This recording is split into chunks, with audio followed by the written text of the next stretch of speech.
अस्सलामु अलैकुम नाज़रीन, प्रोग्राम अक्स बरक्स के साथ मैं हूं मुदस्सर इकबाल। नाज़रीन, सबसे पहले तो ये बात है कि किसी भी शहर, किसी भी मुल्क का सबसे एक बुनियादी इकाई जो है वो बल्दियात होती है, और अगर बल्दियात का निज़ाम बेहतर और मजबूत हो तो फिर शहर तरक्की करते हैं। हम पूरी दुनिया की बात करें, न्यूयॉर्क या लंदन, जब भी बात होती है तो वहाँ के मेयर, वहाँ का बल्दियात का निज़ाम वो सबसे एक्टिव होता है। और अगर मेंबर कौमी असम्बली और सूबाई असम्बलियों से पाकिस्तान में ये सवाल होता है कि हमारे मोहल्ले गली की सड़कें नहीं बनी हैं, सीवरेज की लाइनें हैं, तो ये बड़ा मज़ा का केस है। लेकिन पाकिस्तान में बहरहाल ये रिवाज रहा है कि इसी पे वोट लिए भी जाते हैं, वोट दिए भी जाते हैं, और इसी के ऊपर सियासत भी चल रही होती है। लेकिन ये काम होता है बल्दियात का, जिसको हेड कर रहे होते हैं उस शहर के मेयर।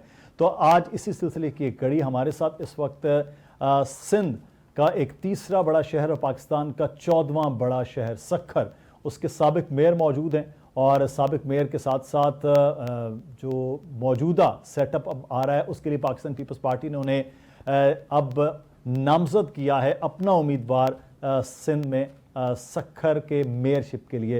अरसलान इस्लाम शेख साहब, अरसलान साहब बहुत शुक्रिया आपके वक्त का। सर, आप मेयर रहे हैं, इसलिए वो सवाल भी ये सख्त आपसे किए जाएंगे जो आपने मेयरशिप में थी, और अब मेयर बन जाएंगे क्योंकि अब आपकी पार्टी जो है मेजॉरिटी में वो जीती हुई है, उस पर भी। सबसे पहले तो ये बताइए कि आप मेयरशिप के लिए दोबारा से वाहिद आदमी पूरे सिंध में जिसको पाकिस्तान पीपल्स पार्टी ने दोबारा नामजद किया, ऐसा क्या किया है आपने अपने दौरे हुकूमत में कि दोबारा अब आपको मेयरशिप के लिए लाया जा रहा है? बिस्मिल्लाहिर्रहमानिर्रहीम। मैं सबसे पहले तो आपको और तमाम नाज़रीन को सलाम पेश करता हूँ। अस्सलाम वालेकुम। जी हाँ। तो जैसा कि आपने कहा कि पाकिस्तान पीपल्स पार्टी ने नामज़द किया है, तो हमने कोशिश यही की कि पाकिस्तान पीपल्स पार्टी की जो आइडियोलॉजी है, जो हमारी लीडरशिप की गाइडेंस थी कि आपने डिलीवरेंस को और ख़ास करके ग्राउंड रूट पे डिलीवरेंस को इंश्योर करना है। उस डिलीवरेंस में क्योंकि 2001 के बाद 2009 तक आपका लोकल बॉडी सिस्टम चला और वो 2001 के ऑर्डिनेंस के तहत चला, और उसके बाद 2009 से लेकर 2016 तक एक बहुत बड़ा गैप आ गया। तो जब सिस्टम्स चल रहे होते हैं तो उनकी सुपरविजन या डिलीवरेंस आसान होती है, लेकिन जब आप एक नया सिस्टम बनाने जाते हैं तो it's always a difficult thing to start with. तो मैं आपको पहला दिन ही आपको अपना बताऊं कि जब मैं मेयर बना तो मैंने, कोई भी मेयर होता तो शायद यही सवाल पूछता कि आपके अकाउंट में कितने पैसे हैं, क्योंकि आपने डिलीवर करना है, डेवलपमेंट प्लान करनी है। तो मुझे बताया गया कि जी 28 करोड़ रुपए सैलरी डेफिसिट है। सेकेंड क्वेश्चन मेरा ये था कि जी हमारा इजलास कहाँ पर होगा, तो बताया गया कि जी मोहतरमा शहीद बेनज़ीर भुट्टो साहिबा की शहादत में ऑफिस को जला दिया गया, तो हमारा इजलास टेंट के अंदर हुआ। तो इस कंडीशन के अंदर यानी कि हमने स्टार्ट किया कि there was no office, we start with the deficit of 28 crore rupees. लेकिन अल्हम्दुलिल्लाह 4 साल के अरसे के अंदर हमने इसको सिंध की जो पूरेस्ट काउंसिल थी उसको सबसे रिचेस्ट काउंसिल बनाया, और तमाम सेक्टर्स के अंदर, वाटर सप्लाई के अंदर, वेस्ट वाटर के अंदर, आपकी रोड इंफ्रास्ट्रक्चर के अंदर, आपके पार्क्स के अंदर, अब मैं डिटेल्स आपसे शेयर करता चलूँगा कि क्या क्या हमने कराया। पाकिस्तान की पहली साइंटिफिक लैंडफिल साइट और ये सारे प्रोजेक्ट्स यानी हमने अपने दौर के अंदर कराए। 93 किलोमीटर सिर्फ इंटरनल स्ट्रीट्स जो हैं, जो नज़र नहीं आती हैं, जो पेवर होते हैं, वो वहाँ पे पेवर, वाटर सप्लाई की लाइंस, आपकी साइड ड्रेन्स, हमने वो अपना डेवलप कराई। 4000 से ऊपर स्ट्रीट लाइट सिर्फ अपने टेन्योर के अंदर हमने इंस्टॉल करवाई। पाकिस्तान की पहली साइंटिफिक लैंडफिल साइट 100 एकड़ पे सक्खर में, मैंने जब हम मेयर था, पाकिस्तान पीपल्स पार्टी का मेयर था, तो 100 एकर्स की ज़मीन की अलॉटमेंट, पूरा प्रोजेक्ट डिज़ाइन करवाया इंटरनेशनल कंसल्टेंट से, और उसके ऊपर इस वक्त काम बहुत तेज़ी से चल रहा है और soon it will be completed. जो सक्खर की हिस्ट्री का सबसे बड़ा ड्रेनेज का प्रोजेक्ट है, मेगा ड्रेनेज का प्रोजेक्ट, वो तकरीबन 56 करोड़ रुपीस का था। उन इलाकों में जो अनप्लान्ड सिटीज एरियाज थे, जो कच्ची आबादी थी, तो वो पूरा ना सिर्फ ड्रेनेज सिस्टम अपना प्लान एग्जीक्यूट करवाया, प्लस 30 एकड़ साइट इंडस्ट्रियल एरिया से ज़मीन ली कि ये पानी जब दरिया में जाता है तो ये ट्रीट होके जाए। एक डिसलिनेशन का प्रोसीजर है, एक आपका नेचुरल प्रोसीजर होता है कि आप ऑक्सीडेशन पॉन्ड्स के अंदर पानी रख दें तो वो ट्रीट हो जाए, तो हमने वो कंप्लीट कराया। वाटर सप्लाई के हवाले से एक मेरा सबसे बड़ा ऑब्जेक्टिव था, लेकिन अनफॉर्चुनेटली मैं उसको अचीव नहीं कर पाया कि क्लीन ड्रिंकिंग वाटर प्रोवाइड करें हम सक्खर के शहरियों को। लेकिन मैं आज आपको ये वाजे करूं कि इसमें 3 कंपोनेंट थे बेसिकली। अच्छा, नहीं आपने कहा था 4 साल पहले कि जो है वो 40 साल के लिए पानी हो जाएगा, हुआ क्यों नहीं, वजह क्या?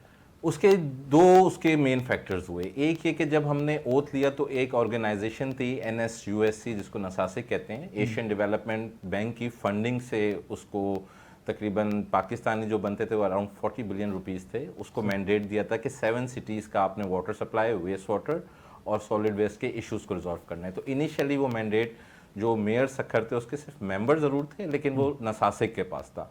तो हमने नसासिक के साथ बहुत कोई कोऑर्डिनेशन की थी। स्विस कंसल्टेंट्स थे RBG, उनसे ये उनको एक बड़ी ह्यूज अमाउंट पे की गई थी, पूरे प्रोजेक्ट डिज़ाइन किए गए थे। पूरे प्रोजेक्ट डिज़ाइन होने के बाद उनकी पब्लिकेशन और टेंडर भी हो गए थे। उसके अंदर 3 फिल्टर प्लांट्स थे, एक 18 MGD का था, 2 8 MGD के थे। लेकिन सुप्रीम कोर्ट के उस वक्त अहकामात के ऊपर अनफॉर्चुनेटली, और मैं खुद भी सुप्रीम कोर्ट में पेश हुआ था, उस वक्त हानी साहब जस्टिस थे वहाँ पे, as not as chairman water commission, वो अपना सुप्रीम कोर्ट के जज थे। तो उन्होंने ये डिसाइड किया कि इस कंपनी को बंद कर दिया गया। अनफॉर्चुनेटली उस वक्त ये नहीं देखा गया कि इतनी ह्यूज फंडिंग एकदम आपको गवर्नमेंट ऑफ सिंध शायद ना प्रोवाइड कर सके। लेकिन हम कभी डिसार्टेड नहीं हुए। I still approach the leadership, और लीडरशिप की क्योंकि प्रायोरिटी थी कि वाटर सप्लाई के प्रोजेक्ट्स को आप डिलीवर करें। और मुझे आज भी याद है जब मैं बिलावल भुट्टो साहब से मिला तो उन्होंने CM साहब को कहा, और 5 बिलियन रुपीस की एक समरी अप्रूव हुई सखर के क्लीन ड्रिंकिंग वाटर के लिए। लेकिन जैसे ही वो प्रोसीजर अभी चल रहा था तो वाटर कमीशन के चेयरमैन बन गए हानी साहब, एंड ही डिसाइडेड कि ये जो फंक्शन है ये लोकल काउंसिल, यानी लोकल काउंसिल और उसके मेयर्स नहीं, ये पब्लिक हेल्थ इंजीनियरिंग डिपार्टमेंट को दिया जाए। तो वो डोमेन ही हमसे सबसे पहले छीन लिया गया कि जी ये डोमेन ही अब आपका नहीं है, पब्लिक हेल्थ इंजीनियरिंग डिपार्टमेंट का, और ये अंडर मेयर या लोकल काउंसिल के अंदर आएगा नहीं। बट स्टिल मेरे भाई, क्योंकि वहाँ से MNA भी हैं, नासिर शाह साहब, खुर्शीद शाह साहब, हम सब भी, मेरे वालिद साहब, तमाम पीपल्स पार्टी, हम सब साथ बैठे और हमने फिर पब्लिक हेल्थ इंजीनियरिंग डिपार्टमेंट के लिए फंड्स अप्रूव करवाए कि जी अपने पॉलिटिकल रिसोर्सेज यूज़ करके।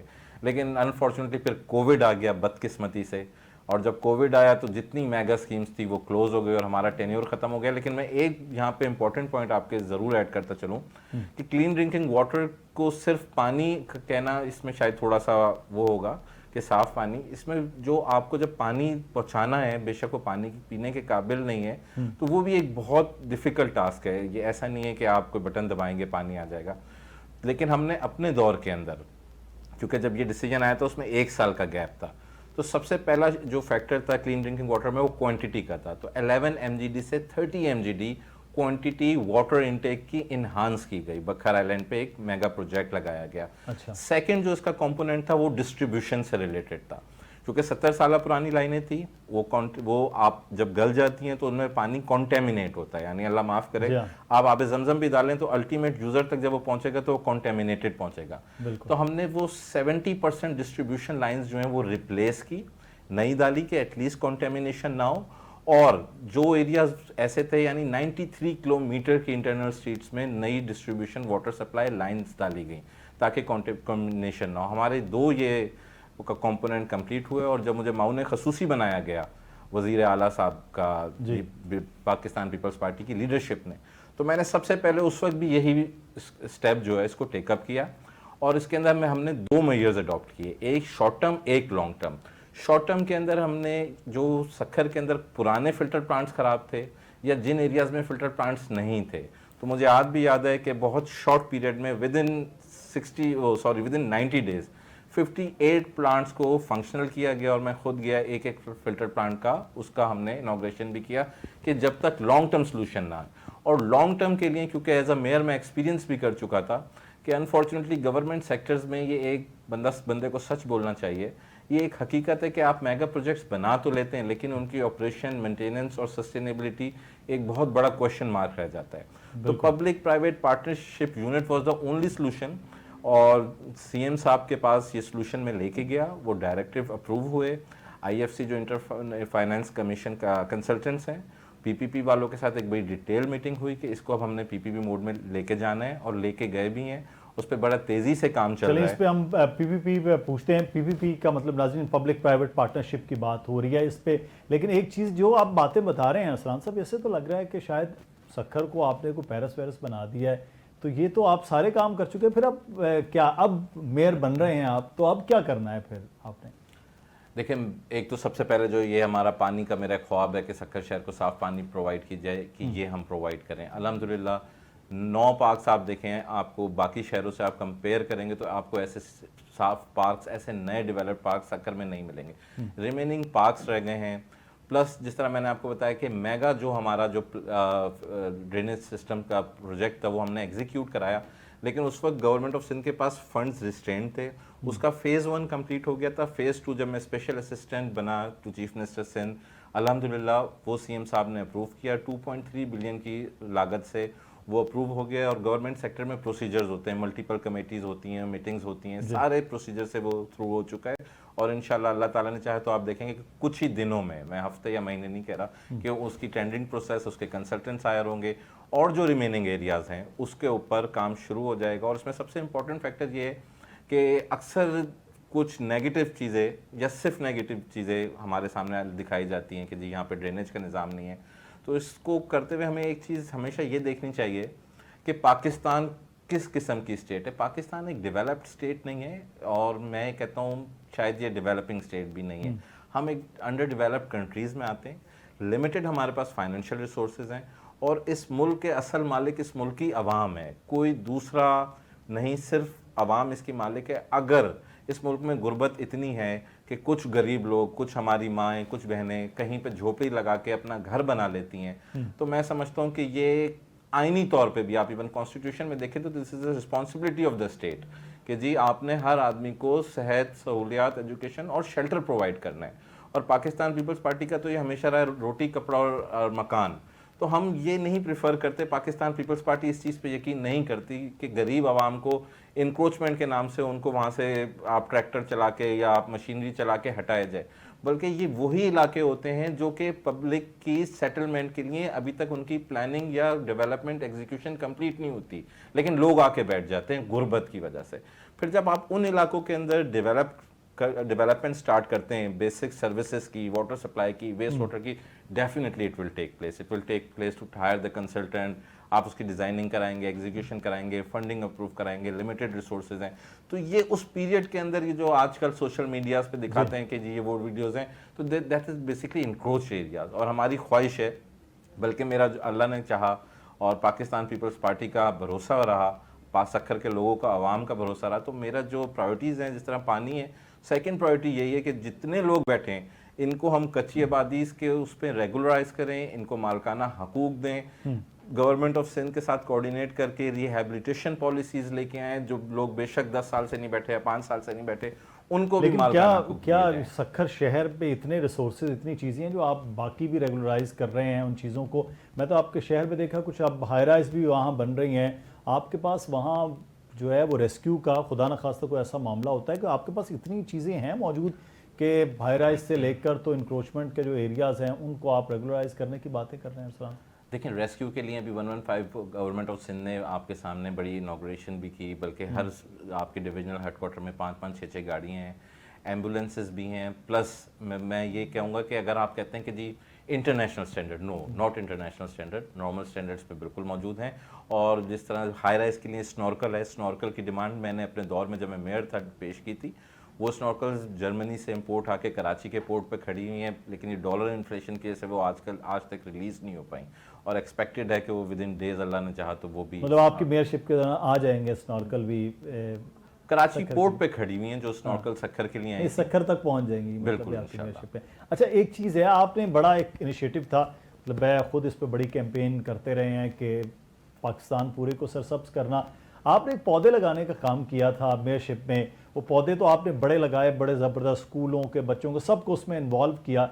लेकिन अब आजकल तो वो पौधे कुछ बचे हैं, बाकी तो सब के सब वो हैं कहाँ? ऐसा सब सक्कर की मुहिम शुरू की, लेकिन वो कहाँ है? वो तो नज़र ही कहीं नहीं आई आपके शहर में। देखिए, इसमें मैं कोशिश करता हूँ सच बोलूँ तो इसमें जो सबसे बड़ा हिंड्रेंस थी वो ये थी कैटल, जो वहाँ पे जानवर हैं और वो जानवर आके खा लेते थे, और जब उनके कैटल्स को शिफ्ट करते थे तो पब्लिक हमारे दिलों में रहती है, तो उनकी डिमांड होती थी कि हमें आप प्रॉपर कैटल कॉलोनी प्रोवाइड करें।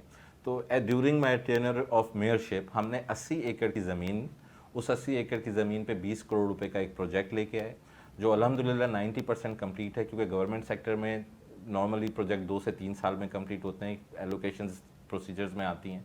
तो वो कैटल कॉलोनी कंप्लीट है। तो एक फैक्टर ये जो जानवरों वाला है ये ख़त्म हो जाएगा।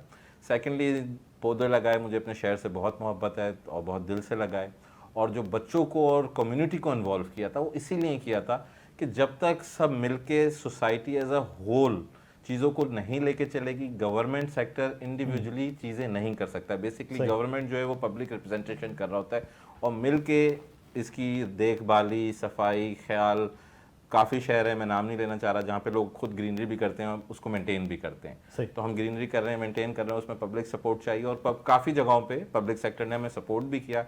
कुछ जगहों पे जहाँ पे नहीं किया, लोगों ने हमारा कहीं पे यानी कि कोई हमारी शायद नेग्लिजेंस हो या लोगों को। अच्छा अरसलान साहब, ये क्या आपके मेयरशिप पे बड़ा एतराज़ ये किया जाता है कि आप स्क्रीन सेवर बड़ा अच्छा आपने बनाया कि कुछ सक्खर के वो ऐसे इलाके हैं जो बड़े साफ़ सुथरे हमेशा दिखाई देते, कोई विजिटर आ रहा है वो कह रहा है कमाल है, लेकिन पुराना सक्खर है, कुछ और रोड्स हैं वहाँ पर तो सफाई का बल्दिया का अमला मौजूद ही नहीं होता था। तो ये स्क्रीन सेवर अच्छा था, इंटरनल हालात बुरे थे, ये क्या वजह है कि आधा शहर साफ़ है और आधा बिल्कुल निगलेक्टेड?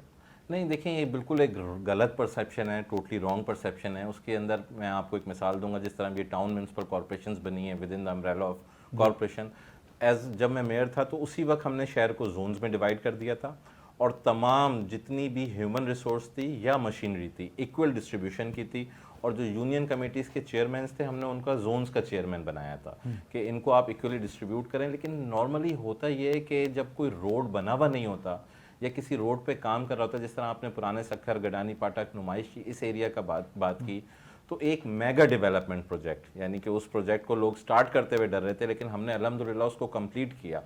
तो उसके अंदर 36 और 42 इंच यानी इतनी बड़ी बड़ी पाइपलाइंस इंस्टॉल की जा रही थी। अब जब इतनी बड़ी बड़ी पाइपलाइन इंस्टॉल हो रही हैं, डगिंग हो रही है, रोड टूट रही है, तो उसमें और उसके कंपैरिजन में आप डेवलप्ड रोड्स की देखेंगे तो सफाई को पॉसिबल नहीं है कि आप कंपेयर किया जाए।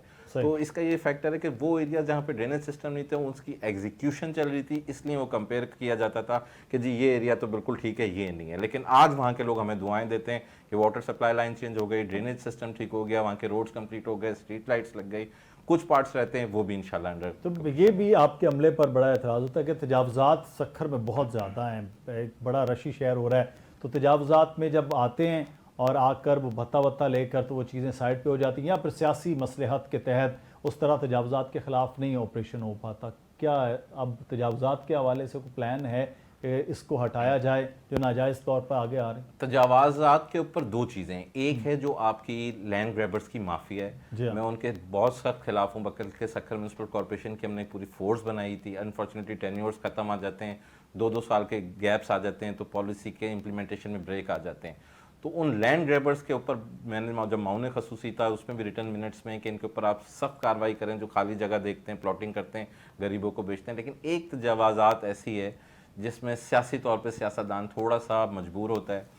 नॉर्मली मजबूर इसलिए होता है क्योंकि एक तरह का कल्चर बन गया है, आपकी डिफरेंट कम्युनिटीज़ हैं, ट्रेडर्स हैं, उसके अंदर शेख कम्युनिटी है, लगारी कम्युनिटी है, हिंदू कम्युनिटी है, तो सियासी आदमी कम्युनिटीज़ को कोशिश करता है नाराज़ ना करे, जो एक हकीकत है। लेकिन 2 नहीं 3 दफ़ा आई थिंक सीएम साहब के डायरेक्टिव्स भी इशू करवाए, हमने यही कहा कि जी इंडिपेंडेंट मैजिस्ट्रेट होना चाहिए, और वो आज भी मैं कहता हूँ कि इंडिपेंडेंट मैजिस्ट्रेट्स होने चाहिए जो नॉन पॉलिटिकल होने चाहिए और जो इस तरह के इश्यूज़ को देखें कि जब पॉलिटिकल पोजीशन पे कोई बंदा वो इन्फ्लुएंस हो जाता है, क्योंकि जब आपके सामने कोई 20 कम्युनिटीज़ आ गए और हर कम्युनिटी के साथ 500-500 लोग आ रहे हैं, तो अल्टीमेटली बंदा खामोशी अख्तियार करता है। और जब खासकर जब सिस्टम या कल्चर ऐसा बन चुका हो कि ये 1, 2 या 3 दुकान नहीं, सब के सब इस तरीके से चल रहे हो, तो फिर बड़ा मुश्किल होता है कि आप सिस्टम के अगेंस्ट खड़े हो जाएं। उसमें सिस्टम में प्रोसीजर्स और पोजीशंस क्रिएट कर दी जाएं तो उसके अंदर इम्प्रूवमेंट भी आ सकती है और इशू रिजॉल्व भी। अच्छा, एक चीज़ में पॉलिटिकल यहाँ पर एक सवाल है कि आप ये पॉलिटिकल लोगों को इसलिए प्रिविलेज हुआ, क्या ऐसा किया है कि पाकिस्तान पीपल्स पार्टी ने बल्दियात में सक्खर में इतनी कामयाबी हुई है? क्या ऐसा रहा है आपकी पार्टी का? और आपकी मेयरशिप थी तो क्योंकि इलेक्शन भी बल्दियात के थे, क्या ऐसा आप? देखें, बल्दियाती इलेक्शन में सबसे पहले तो ये इशू चलता रहा है कि आपने भी सुना होगा, हमने भी सुना कि जी टर्नओवर कम था, लेकिन अगर आप सक्खर का टर्नओवर देखें तो जो दूसरे शहरों में हुआ उससे 4 टाइम्स ज़्यादा टर्नओवर हुआ। अच्छा। लोगों ने भरपूर उसके अंदर किरदार अदा किया। उसकी वजह यही थी कि हमने गैर सियासी तौर पे, और ये बिलावल भुट्टो साहब की लीडरशिप की हमें हिदायत थी कि आपने गैर सियासी तौर पर ये नहीं देखना कौन सी पार्टी के हैं किसके, आपने डिलीवरेंस करनी है। हमने डिलीवरेंस को टारगेट किया, जो लोगों के साथ कोशिश की कि रिलेशनशिप अच्छा बिल्डअप करें, और यही वजह है कि सक्खर में तकरीबन 250 काउंसलर्स की सीट्स थी। अच्छा। और एमक्यूएम ने कभी उधर बायकॉट नहीं किया। 250 में से सिर्फ एक काउंसलर एमक्यूएम जीत सकी, और एक भी यूनियन कमेटी का चेयरमैन या वाइस चेयरमैन एमक्यूएम नहीं बना सकी। और सिटी जो कि माजी के अंदर एमक्यूएम जीतती आई, उसका कुछ पार्ट 100% पाकिस्तान पीपल्स पार्टी ने जीता। इसमें पाकिस्तान पीपल्स पार्टी की लीडरशिप, खासकर बिलावल अच्छा, भुट्टो साहब का रोल मैं है। थोड़ा सा समझने के लिए, यानी कि सक्खर में 250 काउंसलर में 249 आपकी जमातें जीत। मैं शायद थोड़ा सा बढ़ा रहा हूँ क्योंकि इसके अंदर 32 यूनियन कमेटीज हैं, हर Okay. यूनियन कमेटी में 4 होते हैं, तो अगर आप 32 इंटू मल्टीप्लाई बाय 4 करें तो नियर अबाउट आई थिंक थोड़ा सा मैंने बढ़ा दिया तो है, फिर तो आपके पास 200 का opposition फिगर ही नहीं बनता है। मतलब इसमें चेयरमैन के लेवल पे बाकी, तो फिर तो अपोजिशन ना होने के बराबर आपके पास होगी अगले आने वाले वक्त में। जी। तो आपके पास और ज्यादा आसान होगा काम कि अगर वाकई सक्कर को आप बदल सके। ऑपोजिशन हमारे पास पहले भी नहीं थी। जो इलाके जो एमक्यूएम जीत के आई थी, लीडरशिप बिलावल भुट्टो की पॉलिसीज़ के ऊपर जिस तरीके से हमने डिलीवर किया, तमाम के तमाम जो इवन एमक्यूएम के जोनल इंचार्ज की बहन थी वो भी पीपल्स पार्टी में शमूलियत हो गई थी, अनकंडीशनली, विदाउट एनी कंडीशन। तो इंशाल्लाह ताला हमारी कोशिश यही है कि माजी की तरह आगे भी सबको लेके चलें, चाहे उसके अंदर एमक्यूएम है, जेयूएफ है, पीटीआई है, कोई भी पार्टी हो, कि हम पार्टीज़ को ना देखें और जो हमारी लीडरशिप की गाइडेंस है कि डिलीवर करें, लोगों की खिदमत करें, पाकिस्तान के अवाम के, अपने शहर की खिदमत करें, तो कोशिश करेंगे उसी पॉलिसी को अडॉप्ट करें और डिलीवर कर सकें। अच्छा, एक इल्ज़ाम आपके लगता रहा कि आपका घर बहुत करीब है म्यूनसिपल कॉरपोरेशन के दफ्तर के करीब, तो वो 1.5-2 किलोमीटर का इलाका बड़ा साफ रहता है, बाकी शहर में सफाई उस तरह नहीं होती। तो ये जो आपके पास अमला है, ये अमला फिर इसका मतलब है वो सियासी मसलियतों के तहत वो लोग सारे के सारे भर्ती किए जा रहे होते हैं, और वहीं फिर बस सफाई वाले थोड़े से लोग हैं तो वो वहीं सफाई करते हैं, बाकी शहर का अल्लाह हाफिज़ है। देखें, हमेशा इल्ज़ामात सियासतदान पे लगते रहे हैं, और दुनिया का सबसे आसान तरीन काम जो है वो क्रिटिसिज्म है। मैं आपको ये बताऊं कि ये इश्यूज़ हैं, लेकिन हमने 2 प्रोसीजरल लॉक्स लगाए इसके ऊपर। अच्छा। नंबर 1, जिस तरह आपने कहा कि जी स्वीपर्स सियासी भर्ती हुए, तो हमारे दौर में तकरीबन 300 के करीब स्वीपर्स भर्ती हुए, और मैंने इसको कंडीशन लगाई थी कि जो भी स्वीपर भर्ती होगा उसकी 3 मिनट की वीडियो बनेगी, और ये इसके इंटरव्यू का पार्ट होगा कि वो ड्रेनेज में उतरेगा। अच्छा। 3 मिनट के लिए ड्रेनेज साफ करेगा, फिर अपनी एनआईसी दिखाएगा। आज भी वो यूएसबी मौजूद है जिसके अंदर स्वीपर्स को हमने भर्ती किया। तो कोई 1% भी सियासी भर्ती नहीं हो, बल्कि हमने ये लॉक इसीलिए लगाया कि एक सियासतदान आवाम के आगे मजबूर हो जाता है कि कोई आता है आए रोता हुआ मेरे पास, तो हो सकता है मेरा दिल वो हो जाए और मैं गलत काम कर लूँ, तो मैंने ये सियासी लॉक इसलिए लगाया। सेकेंडली, जिस तरह आपने कहा कि फर्दर जुरिस्डिक्शन में सफाई सुथराई का काम होता रहा, बाकियों पर नहीं हुआ, तो सक्खर म्यूनसिपल कॉरपोरेशन वाहिद म्यूनसिपल कॉरपोरेशन है जिसने तमाम जोन्स के अंदर, यूनियन कमेटीज़ के अंदर आई वेरिफिकेशन ना सिर्फ सिस्टम लगाया, बायोमेट्रिक लगाया, लोगों को डेजिग्नेट किया कि आपका ये एरिया है, और आप वहीं पे जाएं, वहीं पे अपना एक नहीं 2 दफ़ा बायोमेट्रिक करवाएं, प्लस सैलरीज आपने सुना होगा कि जी सैलरीज बनती है स्वीपर्स की। Sukkur municipal corporation the only municipal corporation जिसकी सैलरी जो है वो ह्यूमन फ्री बनती है। यानी कराची की हमने एक कंसल्टेंट कंपनी हायर की, यहाँ के सिस्टम के साथ जब वो बायोमेट्रिक करते हैं उनकी सैलरी बनती है, और उनके जो ऑपरेशंस मेंटेनेंस का खर्चा है उस कंपनी का, जो लोग नहीं आते या लेट पहुंचते हैं, या आपने कहा कि मेरे घर पे या किसी के घर पे काम कर रहे हैं या तो आपका तो इल्ज़ाम लगाते रहे हैं कि आपके घर पे पियोन, माली, नायब कासर टाइप लोग काम करते रहे, वो हाजिरी लगा भी ली तो, और सलाम शेख साहब मेयर के घर पे काम कर रहे हो। मेयर शहर का मैं समझता हूँ मालिक होता है, और अल्लाह ताला ने उसके ऊपर एक जिम्मेदारी दी होती है, और अगर वो इस तरह के काम करे तो मेरा ये अपना मानना है कि वो दुनिया में भी जलील होगा और आखिरत में भी जलील होगा। और अगर मेयर को कुछ करना हो तो वो घर ले, मैंने तो आज तक कभी मेयरशिप के अगेंस्ट रेंट तक भी नहीं लिया, जो मेरा प्राइवेट घर है वही लिया, हमारे शुगर मिल के एम्प्लॉयज़ हैं वही घर पे काम करते हैं। अगर मैं रखूं तो I am entitled, mayor is entitled to keep the house, to keep the vehicle, to keep the servants. अगर मैं रखता भी हूं तो मैं कोई इलीगल या कोई गलत काम नहीं कर रहा, लेकिन क्योंकि ज़रूरत नहीं थी और वो लोग कहीं और काम करें, वो हमारे लिए मुनासिब था। लेकिन अनफॉर्चुनेटली मैं फिर कहूँगा 50% ज़्यादा लोग पहले तो काम पे ही नहीं आते थे। जब हमने सिस्टम इन प्लेस किया, माजियों में इस तरह के सिस्टम को ख़त्म कर दिया जाता है कि सैलरी पे आप किसी किस्म की सिस्टम और पैसे और लेन देन हो, तो हमने इस सिस्टम को ही बंद कर दिया। यानी ह्यूमन फ्री कोई सिग्नेचर नहीं होता जब सैलरी बनती है। कराची की एक कंपनी है, वो सैलरी बनाती है, और जो बायोमेट्रिक और आई वेरिफिकेशन से वहाँ से कंप्यूटराइज्ड होके यहाँ पर पहुँचती है, और उन कंपनी के पैसे जो है वो वहाँ से निकलते हैं। जो लोग नहीं आते या सिफारिश करवाते होते हैं या लेट कर रहे होते हैं, तो वो जो सेविंग्स होती है उनसे उनकी सैलरी चली जाती आपका है। एक बहुत बड़ा इम्तहान कुदरत को होने वाला है जब आपने मेयर बन जाना है चंद दिन बाद। उसके बाद बारिशें शुरू हो रही हैं, सीवरेज के मसाइल अलग से होंगे, बारिशों के मामलात अलग से होंगे, और आपका अपना शहर भी, इलाका पूरा जो है वो बारिशों से बड़ा तबाह रहा है पिछले साल की जो बारिशें थी। क्या सोच रहे हैं, क्या प्लान कर रहे हैं कि आते ही वो कहते हैं ना सर मुंडवाते वाले पढ़ने वाला, तो किस तरह से निपटेंगे, क्या प्लान सोचा है? जी बिल्कुल, मैं कल भी चीफ सेक्रेटरी साहब के पास गया था कि इमीडिएटली हमारी जो डीसिल्टिंग एक होती है, जो एक बड़ा प्रीरिक्विजिट है, और आप अर्ली मेजर ले लेते हैं तो उससे काफ़ी सारी चीज़ें आपकी बेहतर हो जाती हैं कि एटलीस्ट डीसिल्टिंग ज़रूर हो जाए। और जो आपके वल्नरेबल एरियाज़ हैं, क्योंकि जब मैं मेयर था तब भी मैं यही करता था कि हम एक मॉक एक्सरसाइज कराते थे कि जी अगर बरसात हो जाए और इलेक्ट्रिसिटी ख़त्म हो जाए तो कौन से स्टाफ, कौन सी गाड़ी, कौन सी मशीनरी लेके किस लोकेशन के ऊपर पहुंचेगी। तो ये हमारी माजी में भी एक्सरसाइज लगी है, लेकिन जो पिछली बरसात थी उस पर मैं मौजूद था, और अल्लाह माफ़ करे मैं यही कहूँगा कि बड़ा एक इम्तहान था। ऐसा लग रहा था कि कोई क़यामत का समय, और बड़ी मुश्किल से हमने तकरीबन 19 से ज़्यादा आर्टिफिशियल डिस्पोजल स्टेशंस कायम किए थे। हमने मड पम्प्स लिए, मड पम्प्स के बाद 4 फुट, 6 फुट, 8 फुट, 12 फुट इस तरीके से स्टूल्स लगाए। स्टूल्स को हमने जो उनके पी पाइप्स होते हैं उसके साथ दरिया के अंदर डायरेक्ट पानी को फेंका। उसमें ये ज़रूर हुआ कि जब बरसात ख़त्म हुई तो विदिन 48 आवर्स सक्खर का पानी निकल गया, लेकिन तकलीफ़ बहुत आई। यहाँ तक हमें परेशानी थी कि शायद सक्खर डूब जाए। तो यही है कि अल्लाह ताला रहम करे, अल्लाह ताला करम करे, और इंशाल्लाह जब जिम्मेदारी मिलेगी तो कोशिश पूरी करेंगे, क्योंकि लिमिटेड रिसोर्सेज हैं, अनप्लान सिटीज़ हैं जो एक हकीकत है। तो उसके अंदर अगर आप कहें कि हम कंपेयर करें सिंगापुर से तो या स्विट्ज़रलैंड से, तो वो पॉसिबल नहीं है। सबसे पहले यही दुआ है अल्लाह से, अल्लाह ताला ये बरसात हमारे लिए रहमत हो, हमारे लिए इम्तिहान ना हो। और जैसे मैंने आपको बताया कल भी चीफ सेक्रेटरी साहब से मैं पर्सनली इस चीज़ पे मिल के आया कि प्लीज़ डीसिल्टिंग के फंड्स काउंसिल को प्रोवाइड किए जाएँ, क्योंकि इस वक्त उनके पास फंड नहीं है कि एटलीस्ट एक जो प्री रिक्विजिट मेजर है वो अडॉप्ट। चलें अब अगले जो पूरा टेन्योर है उस पर देखते हैं कि किस तरह से अरसलान साहब आप करें। मौका आपको मिल रहा है एक बार फिर से कि सक्खर, लेकिन अगले आने वाले वक्त में इंशाल्लाह हम बात करते रहेंगे इस मौजू पर कि आप कर क्या रहे हैं, जो आप इस वक्त वादे भी कर रहे हैं और जो प्लान भी कर रहे हैं। बहुत शुक्रिया अरसलान शेख साहब हमारे साथ मौजूद थे जी, साबिका मेयर सक्खर और अब उम्मीदवार हैं अगले आने वाले टेन्योर के लिए भी मेयर के। बहुत शुक्रिया अरसलान साहब आपका। यहाँ पर हम ब्रेक लेते हैं जी, ब्रेक के बाद वापस आएंगे, फिर मज़ीद बात होगी।